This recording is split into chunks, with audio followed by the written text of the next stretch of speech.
Voting से पहले बुरे फंसे प्रशांत किशोर, नए खुलासे से हड़कंप मच गया है। अब क्या करेगी जनसुराज पार्टी? नमस्कार, न्यूज 18 का डिजिटल प्लेटफॉर्म देख रहे हैं आप और मैं हूं आपके साथ ऋतु सिंह। बिहार विधानसभा चुनाव से ठीक पहले जनसुराज पार्टी के प्रमुख प्रशांत किशोर एक बड़े विवाद में फंस गए हैं।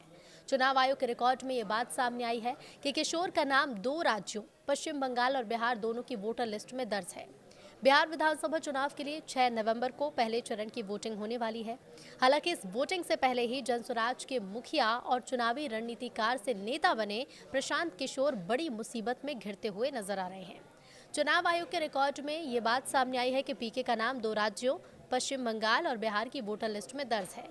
एक रिपोर्ट के मुताबिक प्रशांत किशोर का नाम कोलकाता के 121 कालीघाट रोड पते पर दर्ज है। ये वही पता है जहां तृणमूल कांग्रेस का मुख्य दफ्तर है। ये इलाका बंगाल की मुख्यमंत्री ममता बनर्जी के विधानसभा क्षेत्र भवानीपुर में आता है।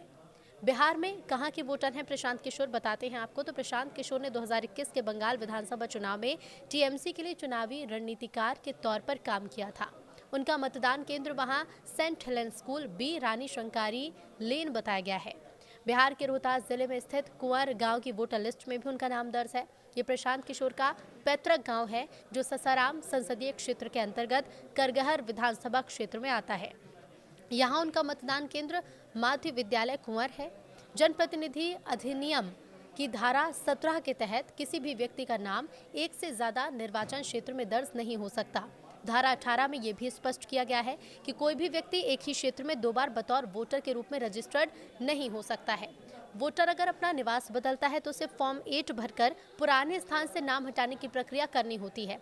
टीम पीके की सफाई ये है कि इस विवाद पर खुद प्रशांत किशोर ने तो कोई प्रतिक्रिया नहीं दी, लेकिन उनकी टीम के एक वरिष्ठ सदस्य ने कहा है कि बंगाल चुनाव के बाद प्रशांत किशोर ने बिहार में वोटर कार्ड बनवाया था और बंगाल वाला कार्ड रद्द कराने के लिए आवेदन भी दिया था। हालांकि उन्होंने ये नहीं बताया कि बंगाल का नामांकन रद्द हुआ या फिर नहीं। रिपोर्ट में तो ये भी बताया गया कि इस मामले पर बिहार के मुख्य निर्वाचन पदाधिकारी विनोद सिंह गुंजियाल से संपर्क करने की कोशिश की गई, लेकिन उन्होंने भी कोई भी टिप्पणी नहीं की है। भवानीपुर के वार्ड नंबर 73 के स्थानीय पार्षद और ममता बनर्जी की भाभी काजरी बनर्जी ने कहा कि 121 कालीघाट रोड तृणमूल कांग्रेस का कार्यालय है। किशोर यहां पार्टी के काम के दौरान आया करते थे। ये नहीं कह सकती कि उन्होंने यहीं से वोटर कार्ड बनवाया था या नहीं। वहीं सीपीएम ने दावा किया है कि उसने पिछले साल ही चुनाव आयोग को इस बाबत शिकायत भी की थी। सीपीएम नेता विश्वजीत सरकार ने कहा कि हमने चुनाव आयोग को पत्र लिखकर बताया था कि प्रशांत किशोर यहाँ के निवासी नहीं हैं और इसीलिए उनका नाम वोटर लिस्ट से हटाया जाना चाहिए। वहीं ईसी की बड़ी सफाई मुहिम का हिस्सा चुनाव आयोग ने पूरे देश में वोटर लिस्ट के विशेष सघन पुनरीक्षण अभियान चलाने का ऐलान किया है ताकि ऐसे डुप्लीकेट वोटर्स की पहचान की जा सके जिनके नाम 2 जगह पर दर्ज हैं। सिर्फ बिहार में ही इस प्रक्रिया के दौरान 68.66 लाख नाम हटाए गए, जिसमें से 7 लाख वोटर ऐसे थे जो 2 स्थानों पर दर्ज किए गए थे।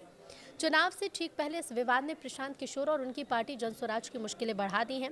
अगर ये साबित होता है कि उन्होंने जानबूझकर दोनों राज्यों में नाम दर्ज करवाया तो चुनाव आयोग उन्हें अयोग्य घोषित कर सकता है और मामला कानूनी कार्रवाई तक भी जा सकता है। फिलहाल सबकी निगाहें इस बात पर कि प्रशांत किशोर वोटर लिस्ट में अपने नाम को लेकर छिड़े इस विवाद पर अब क्या सफाई देंगे।